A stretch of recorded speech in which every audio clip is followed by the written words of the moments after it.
I'm Bryan Degenhardt.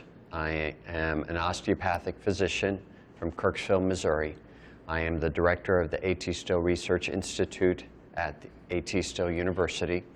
I'm also the director of the DO TouchNet, a practice-based research network for osteopathic manipulative medicine.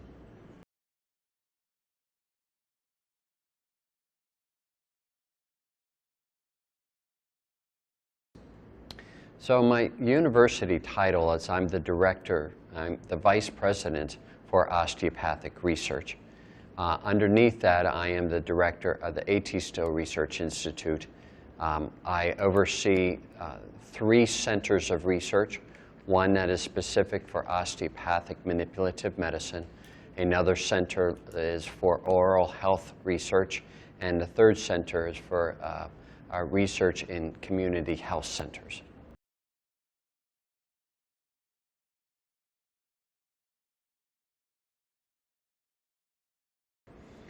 In the United States, osteopathy has been around now for 127 years. And early on, the decision was that the osteopathic training would lead to a full medical degree as well as an osteopathic training. And so in the United States, osteopathic practitioners are clinicians or physicians as well as people that practice manual medicine. As a result, we can be specialists in surgery, obstetrics, psychiatry, any form of medicine, but all with the foundation of what osteopathic principles have, and hopefully to be able to integrate osteopathic procedures as well into their care.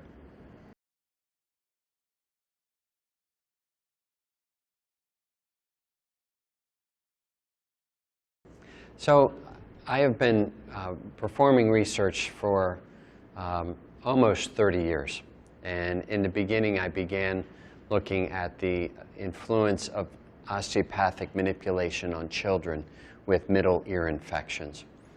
From that, I began doing studies looking at osteoarthritis of the knee, chronic obstructive pulmonary disease, pneumonia.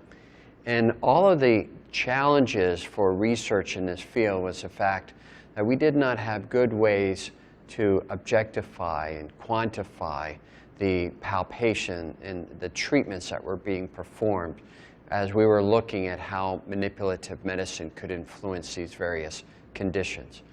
And so early on, I began working on how we could find ways to objectify the palpation that osteopathic physicians do. And as a result, over the last 20 years, I've developed a variety of approaches, integrated a variety of state-of-the-art instrumentation to be able to look at how the hands are used, particularly diagnostically, to evaluate the musculoskeletal system. But I've also done some studies where we've characterized the treatment that was also being done with the hands.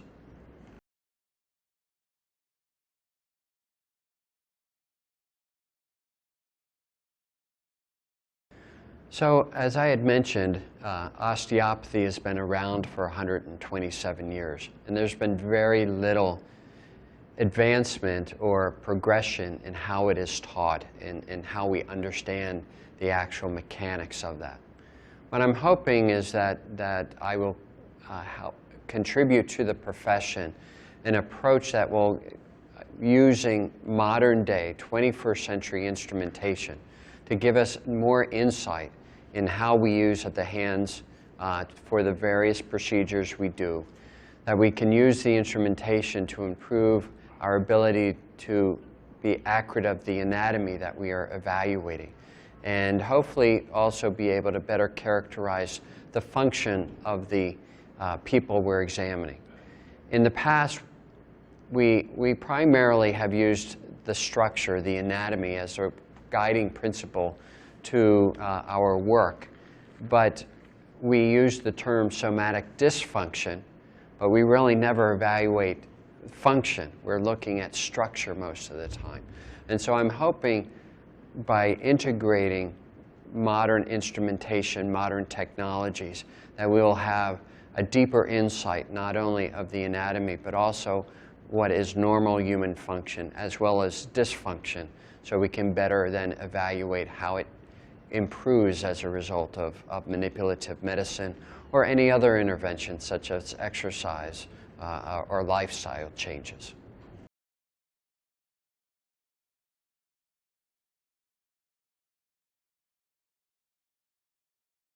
So it's probably been just about 10 years that we began having some of the professors that are teaching osteopathy in South America coming to Kirksville and to participate in some of this training.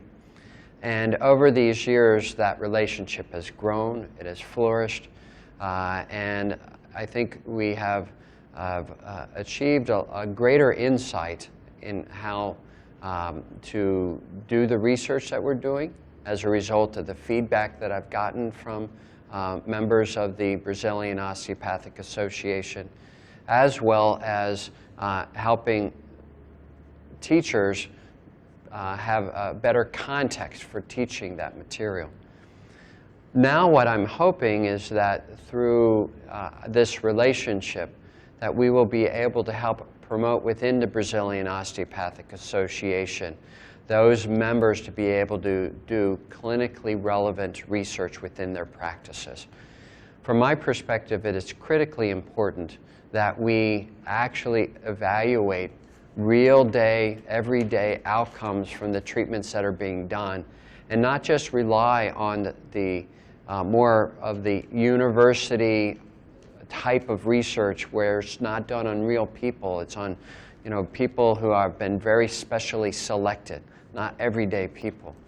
And so through a practice-based research network, which DO TouchNet is the one that we've established within the Institute, we are hopefully going to be setting up a satellite center of the practice-based research network within the Brazilian Osteopathic Association so that they can bring in the tools that we've identified as part of the routine practices of clinicians within South America, so that they can contribute to the science of this field, that they can learn greater information about their patients and about the work that they do. I think there's great potential and opportunity in this collaboration between the Research Institute and the Brazilian Osteopathic Association. The healthcare of the future needs to become osteopathic, because really the philosophy of osteopathy in recognizing the physical, mental, emotional, and spiritual characteristics of the human being has not been identified or articulated or integrated in a medical model in any other field. And I truly believe through supporting and working interdisciplinary, collaboratively within our organizations, within the profession, but also across other disciplines, that the future of medicine will become more holistic, more osteopathic.